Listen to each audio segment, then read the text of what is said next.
और अब जरा ये भी समझ लीजिए कि ये जो प्रॉक्सीज हैं, अब देखिए कोई एक मुल्क है जो अपनी लड़ाई लड़ रहा है, उसका कोई शिया मिलिशिया, कहीं पर कोई गुट है जो उसका साथ दे रहा है, एक वो प्रॉक्सी है, कहीं पर हूती उसके प्रॉक्सी है, कहीं हिजबुल्लाह उसका प्रॉक्सी है, कहीं हमास उसका प्रॉक्सी है। क्या इनके सबके अटैक कोऑर्डिनेटेड हो सकते हैं?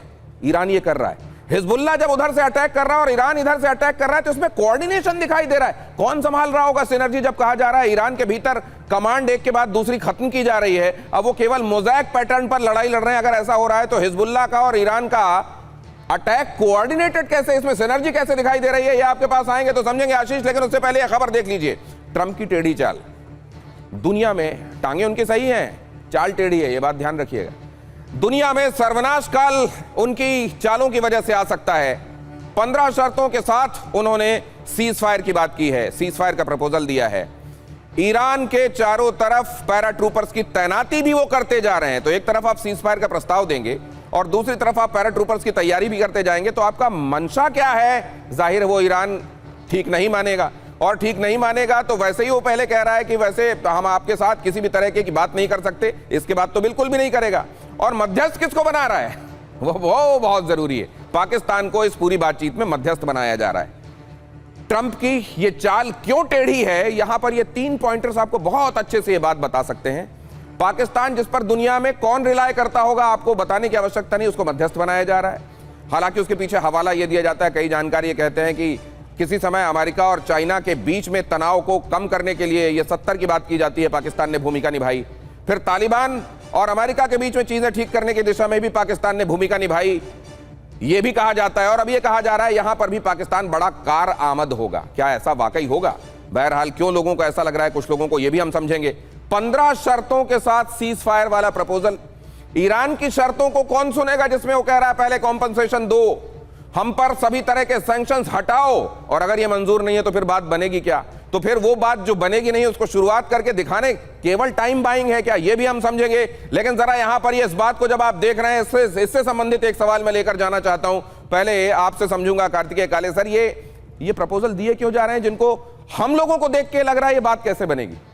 डेफिनेटली ये टाइम बाइंग स्प्री है, आपने बिल्कुल सही कहा, इसमें कोई शक नहीं है। और एम्बेसडर दीपक वोरा सर ने तो बताया ही पहले भी कि अमेरिका जो करता है, जो कहता है, देखिए 2 बार ही पहले अमेरिका जो है ईरान को एक तरह से पीस टॉक्स में धोखा दे चुका है, तो इसलिए कोई उनके लिए बड़ी बात नहीं है। और इस समय सबको पता है कि यूएसएस त्रिपोली जो मरीन एक्सपीडिशनरी फोर्स को ला रहा है वो लेट हो गया है। एंड किसी भी वॉर में आप जब कभी फोर्सेस को आगे भेजते हैं तो पीछे से रिजर्विस्ट जो हैं वो आने भी बहुत ज़रूरी होते हैं, तो वो भी हो रहा है। और एट द सेम टाइम आपको पता है कि जैसे मिसाइल्स का हमला यूनाइटेड स्टेट्स की फ्लोटिला पे हो रहा है, तो ऑब्वियसली फ्लोटिला इस समय ज़्यादा दूर है। ज़्यादा दूर होने का मतलब ये है कि जो सोल्जर्स फ्लोटिला पे हैं वो एक्चुअली इस लड़ाई में यूज़ नहीं हो सकते हैं, उनके केवल दूर से ही जो है मदद ली जाएगी लॉन्ग रेंज वेपन्स के सहारे। और जो अंदर के सोल्जर्स हैं, दैट मीन्स जो सोल्जर्स अब आ रहे हैं वो ही यूज़ होंगे। और जैसे मैंने बोला कि अगर खर्ग आइलैंड उनका टारगेट है, जो कि एक्चुअली लगता है, और कोस्टल पाउंडिंग उन्होंने कोस्ट पे इसलिए पाउंड करा है क्योंकि देखिए जो स्ट्रेट्स ऑफ हॉर्मुज में जो 14 आइलैंड्स हैं उसमें से कम 3 आइलैंड ऐसे हैं जिन पे बहुत अच्छी रीइंफोर्समेंट है ईरान की, और वो उससे स्ट्रेट ऑफ हॉर्मुज में अंदर घुसना रोक सकता है त्रिपोली का। तो त्रिपोली में प्रॉब्लम, त्रिपोली की अच्छी बात यह है कि त्रिपोली को समुद्र के रास्ते आगे नहीं जाना है, उसके पास इतने हवाई जहाज हैं कि वो अपनी एक्सपीडिशनरी फोर्स को हवा से भेज सकता है। ओके, अब यहां पर देखिए ईरान से अमेरिका की बातचीत जारी है, ये अमेरिका का दावा है। उधर ईरान क्या कह रहा है कि ये खुद से खुद बात कर ले रहे हैं और कह रहे हैं ईरान से बात हो रही है। राष्ट्रपति ट्रंप ने बातचीत का दावा किया है, जेडी वांस और विटकॉफ बातचीत में शामिल हैं, ट्रंप का ये भी कहना है। तो अगर ऐसा हो नहीं रहा है तो ऐसा दावा क्यों किया जा रहा है शुभदा जी? जो जहां तक बात रहती है हाथी के दांत दिखाने के और खाने के कुछ और, अभी ट्रंप ने यह भी बोला था कल कि उसको ईरान की तरफ से बहुत महंगा गिफ्ट मिला है, जिसके बारे में वो बता नहीं सकता है, लेकिन बहुत महंगा गिफ्ट मिला है। और मुझे ये लगता है कि रिवर्स साइकोलॉजी कहीं वो ईरान को बोल रहे हैं कि मुझे गिफ्ट दो। अब जहां तक बात रही कि पहली बात है जो पीएमएफ है इराक में, वो 63 शिया ऑर्गेनाइजेशंस का state with in a state Iraq में है। दूसरा हिजबुल्लाह भी state with in a state है, और आज के दिन मैरोनाइट क्रिश्चियंस हिजबुल्लाह का साथ दे रहे हैं जो पहले क्रिटिकल थे उसके लेबनान में, क्योंकि इजराइल इस तरीके से इलीगल इन्वेजन लेबनान में और सीरिया में कर रहा है। तीसरा मुद्दा यह है कि ट्रंप अगर इतना ही चाहते हैं वॉर हो तो वो अपने बेटे बैरन ट्रंप को ड्राफ्ट क्यों नहीं करते? इजराइल से कितने बूट्स ऑन द ग्राउंड होने वाले हैं ईरान में? और जहां तक बात रही कि अगर आईडीएफ ने बोला है कि 4 लाख लोगों को बुलाया जा रहा है आईडीएफ रिजर्व से। तो मैं आपको ये भी बता दूं कि आज ही मुझे इजरायली एक्टिविस्ट से बात हुई है जिन्होंने ये बोला है कि बेन गुरियन एयरपोर्ट अगर इजराइल ने बंद किया है तो वहां इलीगली अमेरिकन प्लेन्स अभी भी पार्क्ड हैं और इसके बारे में बात करना बिल्कुल अगेंस्ट द लॉ है। तो जहां तक बात है, ये जो चीजें हो रही हैं उसको मीडिया को बताया नहीं जा रहा है और जो चीजें नहीं होने वाली हैं, जिस पे पॉली मार्केट का बेटिंग लगता है, जिससे पैसा कमाया जाता है, वो सारी चीजें मीडिया में पैरानोया क्रिएट किसी को बड़ा अच्छा नाम दिया अभी एम्बेसडर दीपक वोरा ने, स्ट्रैटेजिक डिसेप्शन। स्ट्रैटेजिक एम्बिग्विटी की हम बात सुनते हैं, अब आप सुन लीजिए स्ट्रैटेजिक डिसेप्शन, धोखा देना, रणनीति के तहत धोखा देना। अब जरा यह भी देखिए, राष्ट्रपति ट्रंप का बड़ा दावा भी देख लीजिए, ईरान में अमेरिका को मिली जबरदस्त सफलता। ट्रंप ने कहा ईरान की नेवी और एयरफोर्स तबाह। ट्रंप ने कहा ईरान समझौता करने के लिए बेताब। ट्रंप ने कहा, मुझे लगता है ऑपरेशन सिंदूर से किसी ने कुछ सीखा हो ना सीखा हो जो पाकिस्तान कर रहा था, ट्रंप ने इसको बड़े अच्छे से सीखा है।